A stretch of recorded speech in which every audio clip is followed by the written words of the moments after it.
Hi there, this is Philip from Beyond the Tabletop. In this video we carry on with the Gorgon project, assembling the assault ram and adding in the hull braces.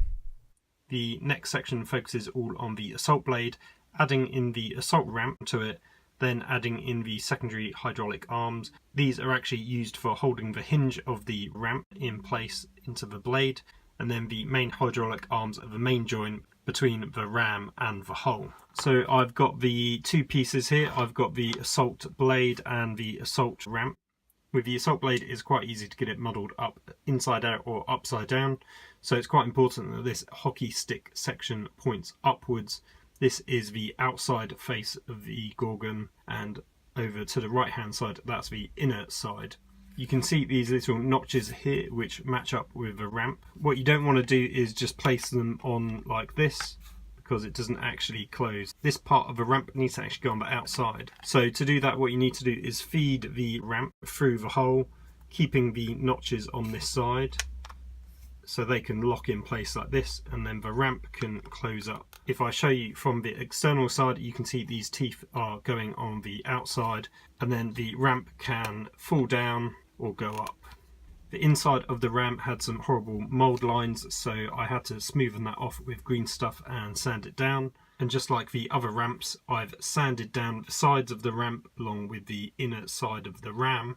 And that's because we don't want any friction when the ram opens and closes. We want a nice gap going all the way around. The ramp will be able to open and close without rubbing any paint off the model. I've also magnetized the ramp in the same way as before, using a 2mm magnet. To do that, I just measured 4.4 centimeters up from this notch, and then that gave me my center point for the 2mm drill. And then I did that on both sides, and again I just had to measure the same distance, 4.4 centimeters up from this notch, and then that gave me my point here. It's a bit difficult to see because I've already added in some green stuff. So what I did is I recessed that magnet ever so slightly down, which allowed me to add in the green stuff on top, and then I could sand that green stuff down once it had cured. Now, trying to drill this hole was a bit tricky because the pin vise is too large to actually fit in at a 90-degree angle. So I'd used the pin vise and drill just to start off the hole, and then detaching the pin vise from the drill and using the drill on its own, I could use my fingers to turn the drill and take out that hole. Now, I had a brand new drill bit, so it was very sharp and easy to do. If you don't have, it might be a bit trickier, but this gives me a really good finish on my ramp. It clicks into place really nice and can drop down with ease. Now, with this in place, we want to secure the ramp by adding in the secondary hydraulic arms. Now, these get glued down just here, and in doing so lock down this notch to stop the ram from coming out. So these two hydraulic arms hold the notch in place, allowing the ramp to swing freely open and close while still keeping it secure. So those two bits just need gluing in. The key thing to note here is that the wire goes on the outside and also the droop goes downwards. You can see here that there's a little notch that just goes in that hole to secure the ramp in place. That part you don't want to put any glue on, and instead you just want to put glue around the rest of the area, and then that will fit in place and secure the ram. And then you just need to do that on the other side as well. Again, just getting that notch in there, and there you go. The next step is to add these main hydraulic arms. Before you do that, you need to make sure that this area is smoothed down and pretty flat, because that's what the arms will attach to. I've also finished off sanding down these seam lines just here between the front piece and the two sides. The arms themselves have the cable to the bottom, and then we have this little L shape which clips onto the side of the Gorgon. So this hydraulic arm just attaches to this corner, and also it just butts up against the underside of the lip, just like that. So that one can be glued in place. And for the other side, we just need to do the exact same thing. So it will just clip in like so. With those main hydraulic arms now glued in place, the next thing to do is a test fit with the ram. I've got the ram here. What you need to do is make sure you line these two up with the small notches on the underside, and then the main hydraulic arms go into these slots just here. You just need to get those two small hydraulic arms lined up first. Then you should be able to slot it in and get it to fit in place.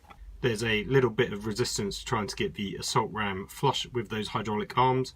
If I just squeeze it in place, it will fit though. So it might be that this ram just needs to be heated up ever so slightly so it's a bit more flexible, and then I can fit it in place. Or add a bit of green stuff to that top hydraulic just to adjust the position up and down. However, the gap is so small, I think I could just glue it in place and that will hold it all together. Here's a view from the side just so you can see how it all looks. Now at this stage you're meant to glue the arm in place, which by all means you can do. However, I'm going to keep mine separate and paint them up individually, and then once they're both painted I'll glue them together to complete the final model.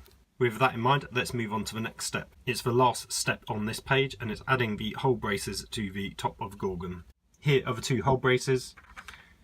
If you just look on the underside, you can see there was a tiny bit of mold slippage which I had to fix with some green stuff, and then these should just slot in place like so. When I did my dry fit earlier, when I was gluing on this side piece, I added these braces in and they fitted really well. Since then I've glued the sides in, and actually trying to fit in these hull braces was really difficult. The pieces were really tight and were rubbing quite a lot in these two areas. So what I've done is I've carefully filed down this side section here and this section here on both sides. Originally there was a much larger gap between this top plate and the bottom plate, and I've filed it down so on this side it's almost non-existent.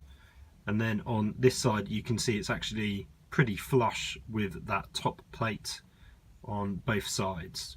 What I've done is I've filed those sections down so they fit in really smoothly and there's not too much resistance between the two sections. You can see that there's only a minimal gap between either section, and I think once that's painted up it would look pretty good. Now if it's a tight fit you could be quite happy just gluing it in place, and then you can green stuff these areas just to hide those seam lines. However, there's two reasons why I want these braces to be detachable. Firstly, the inside of the Gorgon is being painted a different colour from the outside.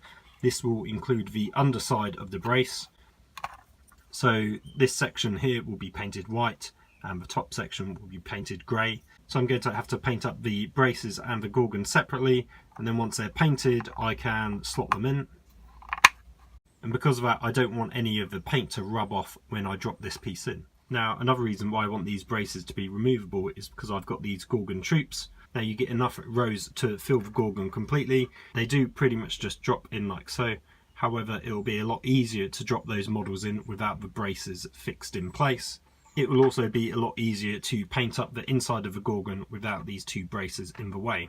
What I've also done with the braces is I've slotted them in and then I've just filed down these at an angle to make sure that they line up as best as possible. I've done that on both sides. Now as I've been filing them down to match the corresponding slot, what I don't want to do is ever get them mixed up because the front one is ever so slightly shaped differently for the back one. So if I just show you the underside, you can see that I've scored in a small F for front and a little arrow which points towards the front and will slot into this one. And then this back piece has a small B marked in it, again pointing to the front, which means I know this piece is always the back brace. And then this one should just slot in quite nicely.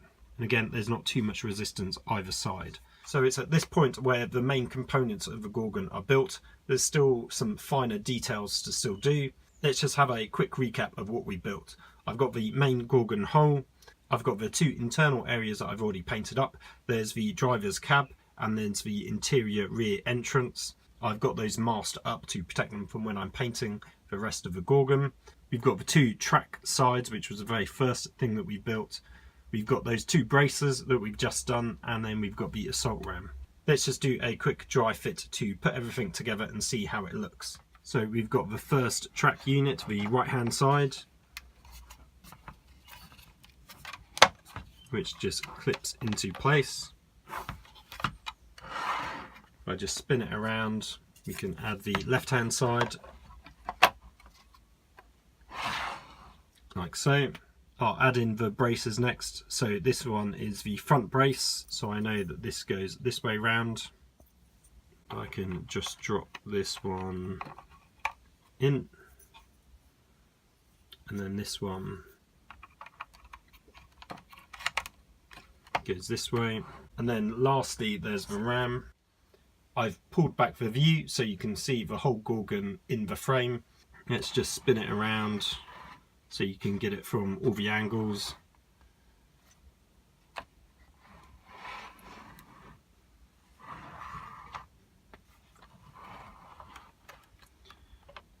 So that's the bulk of the Gorgon build now completed.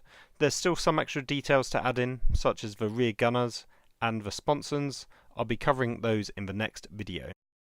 As always, I hope you've enjoyed that video. Feel free to drop me a comment below, and if you want to stay notified about the next video, make sure you're subscribed. Until the next time, take care.